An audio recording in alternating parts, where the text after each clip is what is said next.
What is up, my world history people? All right, video 2. This is being released on Tuesday, so I hope Monday went well. You started your lessons, you kind of understand Plato now, and you're ready to keep rolling. All right, so this video today is for the second lesson for week 1 in world history. That second lesson is titled "The Rise of Communist Governments." So for this is shorter. It's only 36 slides, so it's a lot shorter than the first video, the first lesson. The first lesson had 55 slides. So we're going to just dive right in. I'm going to go over key parts, like I did in the first video, that I believe you should understand and focus on. Alrighty. So the first, so we're starting on slide 7. Slide 7 once again gives you an interactive timeline with pictures, summaries, important events of basically the Cold War and the rise of communist governments across the world. Primarily the Soviet Union, the USSR, or Russia. So as World War II ended, like we left off, another war really began. Right. So in February 1945, at the Yalta Conference, that is where Joseph Stalin from Russia, Winston Churchill from England, and FDR from America met to talk about what the world would look like after World War II. At that meeting, that really started the Cold War between America and the Soviet Union, because Stalin wanted to really punish Germany, and the United States learned from our mistakes in World War I, and we realized that if we punish Germany, again, really bad, it might not end well for us once again and start another war. So right there from the start, a divide began. And the divide only got worse, really peaking with the Cuban Missile Crisis that President Kennedy negotiated his way through. So the compromise, all right, the compromise at Yalta, there were key parts. The 4 major key parts was: number 1, the United Nations would become the new peacekeeping organization, replacing the League of Nations. Germany would be divided into 4 zones, one held by the United States, England, France, and Russia, which I talked about in the previous video 1 for week 1. Countries in Eastern Europe would be allowed to hold free and fair elections. That didn't really happen. Shortly after this conference, Russia started taking over countries in Eastern Europe like Poland and Czechoslovakia and turned them into basically satellite Soviet communist countries. Lastly, the Soviet Union would fight against Japan to help America end the war in the Pacific. And they would, the Soviet Union would have the ability to take over certain East Asian countries.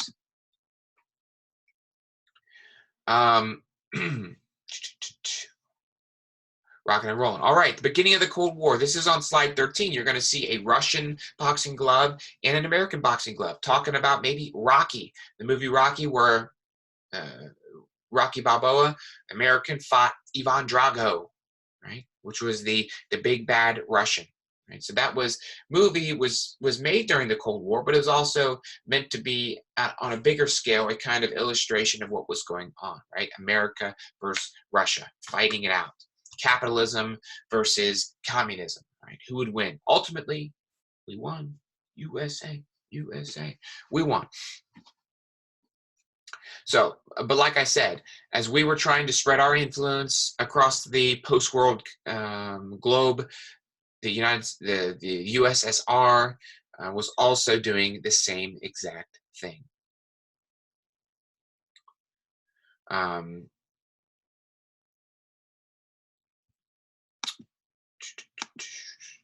Skipping ahead to some key points.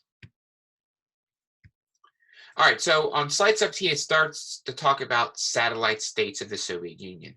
These are countries like Hungary, Poland, East Germany, Czechoslovakia, Romania. Greece went communist. All of these smaller countries that didn't have really any power, any military, that Russia was just able, after World War II, was able to go in and take over very easily because they were powerless. They didn't have any money. They were ruined by World War II. Right? So taking over these countries brought them under communist influence all the way up until 1991 and the fall of the Soviet Union. The arms race, corresponding with the atomic age, was, the Soviet Union versus America, and who could make the most and the best nuclear weapons. The United States, in many ways, won the arms race, but that's not really a race anybody wants to win, right? Nobody's going to win in a scenario where we're shooting nuclear missiles off. Right? Between fallout radiation, direct deaths, no country's going to win. So that's kind of the way we're moving toward with today's government negotiations, but both countries are still fighting over who can make the best and the most nuclear weapons.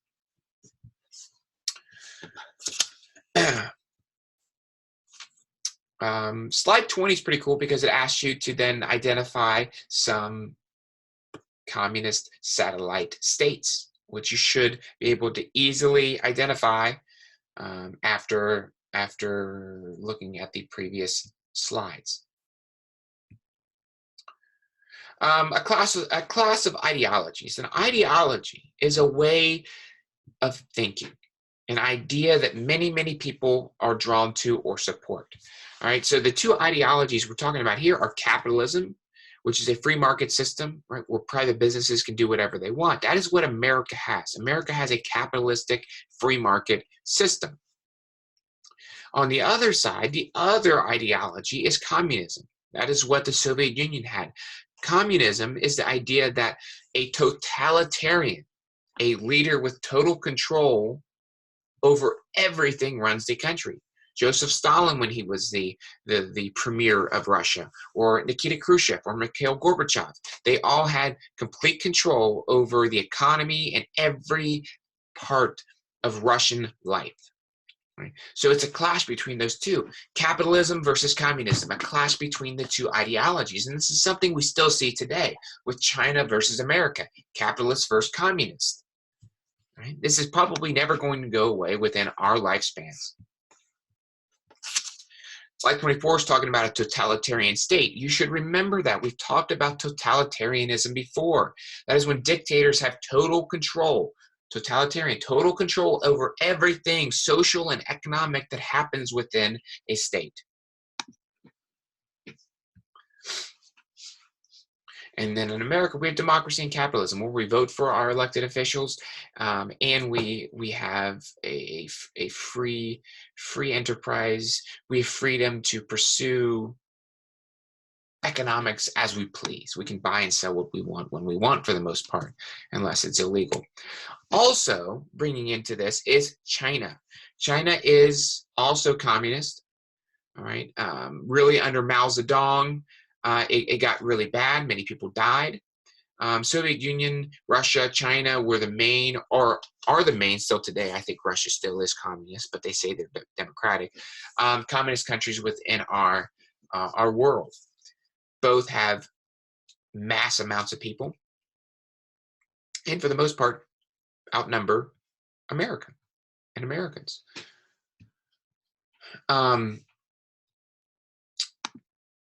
But Chinese communism is not, it wasn't as hardcore. It got more lenient and less restrictive over time. They have more capitalist or market economy features than Russia did, or Russia still has today. Parts of China are very wealthy. Beijing, Hong Kong, Tokyo. Not Tokyo's Japan, duh.